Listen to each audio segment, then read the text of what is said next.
नमस्कार दोस्तों, स्वागत है आपका टेलर स्विफ्ट की बायोग्राफी के लास्ट पार्ट में, जहां हम टेलर की जीवनी के बारे में और भी डिटेल्स में जानेंगे, जैसे उनकी लाइफ के अफेयर्स, रिकॉर्ड्स, फिल्म्स और उनकी फेवरेट चीज़ों के बारे में।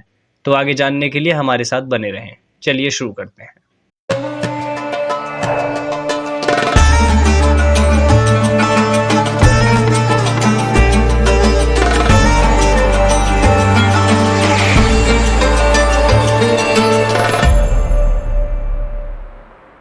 आइए जानते हैं दोस्तों टेलर स्विफ्ट की विचारधारा के बारे में।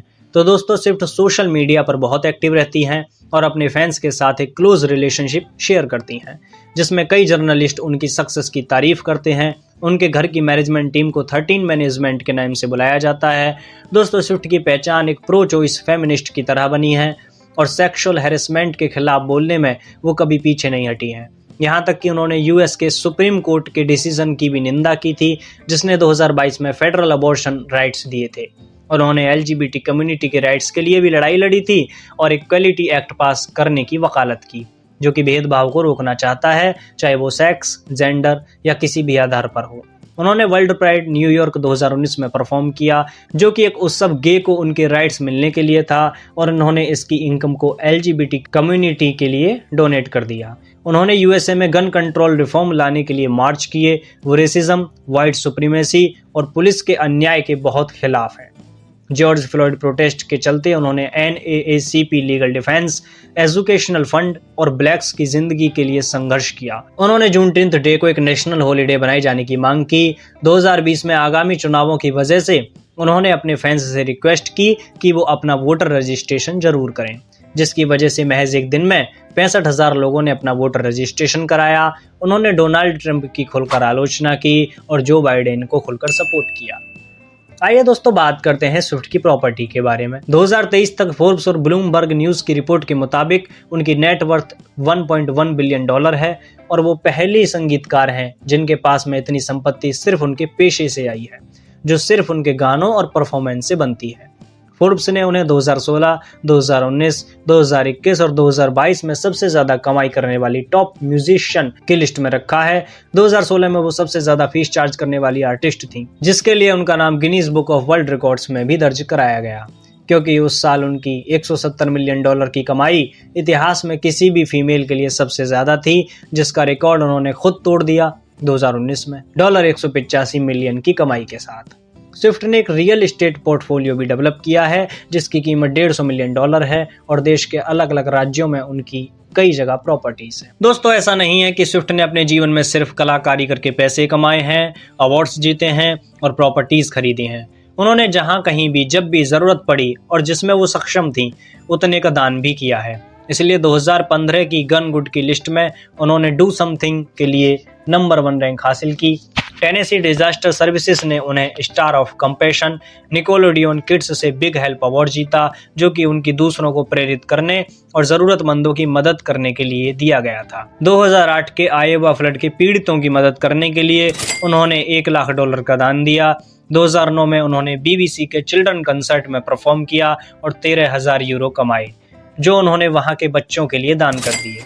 उन्होंने चैरिटी रिलीफ इवेंट्स में परफॉर्म किया, जिसमें सिडनी का साउंड रिलीफ भी शामिल था। 2010 में टेनेसी में आई बाढ़ के लिए उन्होंने $5 लाख का दान किया। अमेरिका में आई तूफान में तबाह हुए पीड़ितों के लिए उन्होंने स्पीक नाउ टूर का ड्रेस रिहर्सल किया और उससे हुई आमदनी से $7.5 लाख का दान कर दिया। 2016 में लुइसियाना में आई बाढ़ के लिए उन्होंने $10 लाख का दान दिया। डॉली पैटन फायर फंड को $1 लाख का दान दिया। उन्होंने अपने एरास टूर के दौरान लोकल बिजनेसेस को बिल्डअप करने में मदद की और अपने क्रू मेंबर्स को $5.5 करोड़ का बोनस दिया। टेनेसी में आए तूफान के लिए उन्होंने $10 लाख का दान किया, 2020 में भी और फिर से 2023 में भी। दोस्तों, स्विफ्ट कला की बहुत बड़ी सपोर्टर हैं। उन्होंने नेशविले हेंडरसनविले हाई स्कूल के ऑडिटोरियम को रिफर्बिश होने के लिए $75,000 का दान दिया। Country music hall of fame और नेशविले के म्यूजियम के लिए और एक नया एजुकेशन सेंटर बनाने के लिए $40 लाख का दान दिया। अमेरिका के 6 कॉलेजेस के म्यूजिक अपार्टमेंट्स को $60,000 का दान दिया और नेशविले सिम्फनी को $1 लाख का दान दिया।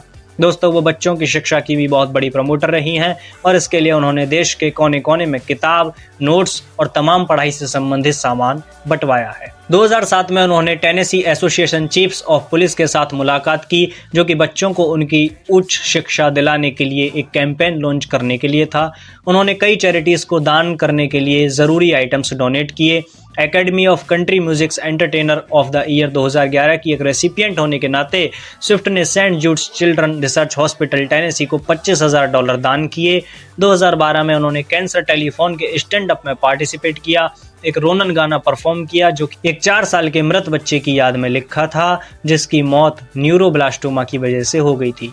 उन्होंने कैंसर पर रिसर्च के लिए वी फाउंडेशन को $1 लाख का दान दिया और फिलाडेल्फिया के चिल्ड्रन हॉस्पिटल को $50,000 का दान किया। स्विफ्ट ने ग्लोबल यूथ सर्विस डे के उपलक्ष्य में युवाओं को उनकी लोकल कम्युनिटीज में पार्टिसिपेट करने के लिए उत्साहवर्धन किया। दोस्तों स्विफ्ट कभी भी अपने कंपटीटर्स को एक दुश्मन या कंपटीटर्स की तरह नहीं देखती, तभी तो उन्होंने सिंगर और सॉन्ग राइटर केशा को उनकी लीगल एक्शन लेने में मदद की, जो कि उन्हें एक केस डॉक्टर ल्यूक के खिलाफ लड़ना था, जिसके लिए उन्होंने केशा को फाइनेंशियल हेल्प दी। कोरोना की बीमारी के दौरान उन्होंने WHO को दान किया और फीडिंग अमेरिका को भी डोनेशन दिया।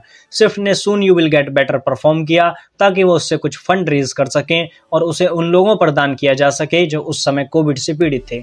2018 और 2021 में उन्होंने रेप, सेक्सुअल असोल्ट और तमाम सोशल बुराइयों को लेकर संबंधित विभागों को डोनेशन दिए। उन्होंने कई बार अपने फैंस को मेडिकल और पढ़ाई के खर्चे के लिए डोनेशन दिया है। 2023 में उन्होंने गाजा के लिए भी डोनेशन दिया है। दोस्तों बात करते हैं यदि उनकी फिल्म्स की, तो उसमें कुछ नाम शामिल हैं: Valentine's day, the Lorax, the giver, cats, all too well और एम्स्टर्डम। उनकी कुछ डॉक्यूमेंट्री और कंसर्ट फिल्म्स हैं: journey to fearless, speak now world tour live, the 19 world tour live, Taylor Swift reputation stadium tour, miss Americana, Taylor Swift city of lover, folklore the long pond studio sessions और Taylor Swift the eras tour. चलिए दोस्तों आपको Taylor Swift के affairs के बारे में बताते हैं। तो टेलर की कोई भी रिलेशनशिप कभी भी ज़्यादा वक्त तक नहीं चली है, लेकिन फिर भी अगर हम बात करें उनकी पहली रिलेशनशिप की, तो वो हुई थी ब्रैंडन बोरेलो के साथ। वो उनके बॉयफ्रेंड रहे थे सन 2005 में। उसके बाद में उनसे ब्रेकअप होने के बाद उनकी रिलेशनशिप सैम आर्मस्ट्रॉन्ग के साथ में हुई 2006 तक। उसके बाद जोए जोन्स उनके बॉयफ्रेंड रहे थे 2008 तक, ल्यूक एस्टिल 2009 तक, जॉन मेयर 2009 तक, टेलर लॉइंटर 2009 तक। उसके बाद उनके बॉयफ्रेंड रहे थे टॉबी हॉमिंगवे 2010 तक, लेकिन उनसे ब्रेकअप होने के बाद जेक गिलेनहॉल उनके बॉयफ्रेंड रहे थे सन 2010 तक ही। और उसके बाद हैरी स्टाइल 2012 से 2013 तक उनके बॉयफ्रेंड रहे थे। उसके बाद कॉनोर केनेडी भी 2012 में ही उनके बॉयफ्रेंड थे। केल्विन हैरिस 2015 से 2016 तक, टॉम हिडलस्टन 2016 तक, और उनसे ब्रेकअप होने के बाद उनकी रिलेशनशिप जो एल्विन के साथ में हुई, जो कि अभी भी चल रही है और ये उनके जीवन की सबसे लंबी रिलेशनशिप है, जो कि लगभग 7 साल तक चल चुकी है। चलिए दोस्तों बात करते हैं टेलर के फिजिकल स्टेट्स की। तो दोस्तों स्विफ्ट की लंबाई है 5 फीट 10 इंच, उनकी उम्र है 34 साल, उनका आई कलर है ब्लू और हेयर कलर है ब्लॉन्डे। दोस्तों अगर उनके इंटरेस्ट की बात करें तो टेलर की फेवरेट पॉलिटिकल पार्टी है डेमोक्रेटिक पार्टी और उनकी हॉबीज हैं हॉर्स राइडिंग, कुकिंग और फिल्में देखना। दोस्तों टेलर की फेवरेट चीज़ कुछ इस प्रकार हैं। उनका फेवरेट खाना है chicken with dumplings, chicken tenders और कुकीज़। उनकी फेवरेट एक्ट्रेस हैं फोएबे वॉलर। फेवरेट फिल्म है लव एक्चुअली। फेवरेट सिंगर हैं Justin Timberlake, Ed Sheeran, Tim McGraw, 50 cent, Nicki Minaj, Britney Spears और Dixie Chicks. Favourite TV shows हैं friends, law and order, special victims unit, CSI, Grey's Anatomy और pretty little liars. Favourite colour है red. Favourite travel destinations है Kansas, Australia, Maine, Massachusetts और London. और उनके favourite खेल हैं दोस्तों हॉकी और बॉलिंग। चलिए दोस्तों टेलर के कार कलेक्शन के बारे में जानते हैं। तो उनके पास में गाड़ी है पोर्श 911 जिसकी कीमत है लगभग 2 करोड़ रुपए। दूसरी गाड़ी है टोयोटा सेक्विया जिसकी कीमत है लगभग 50 लाख। और एक गाड़ी है ऑडी R8 स्पोर्ट जो कि दोस्तों टेलर की सबसे महंगी गाड़ी भी है जिसकी कीमत लगभग 2.5 करोड़ है। दोस्तों स्विफ्ट की रियल एस्टेट प्रॉपर्टी है $84 मिलियन की और उनकी नेट वर्थ है $185 मिलियन। चलिए दोस्तों आपको स्विफ्ट के बारे में कुछ दिलचस्प बातें बताते हैं। दोस्तों स्विफ्ट के फैंस स्विफ्टीज के नाम से जाने जाते हैं। अर्थशास्त्री एलेन क्रूएगर ने उन्हें एक इकोनॉमिक जीनियस बताया था। मीडिया के द्वारा उन्हें अमेरिका की स्वीटहार्ट कहा गया मीडिया आउटलेट्स ने उन्हें एक बिजनेस वुमेन की तरह बताया। उन्होंने बिलबोर्ड की टॉप 100 पावर रैंकिंग में खुद को टॉप पोजीशन पर लाकर खड़ा कर दिया था। टेलर स्विफ्ट शराब पीने की शौकीन है और उन्होंने अपने बचपन में स्कूल में कई हॉर्स रेसेस जीती थी। तो दोस्तों ये थी टेलर स्विफ्ट की बायोग्राफी। हमें कमेंट करके जरूर बताएं कि हमारा ये प्रयास आपको कैसा लगा और अगली बायोग्राफी आप किस सेलिब्रिटी पर चाहते हैं वो भी हमें कमेंट करके जरूर बताएं। धन्यवाद।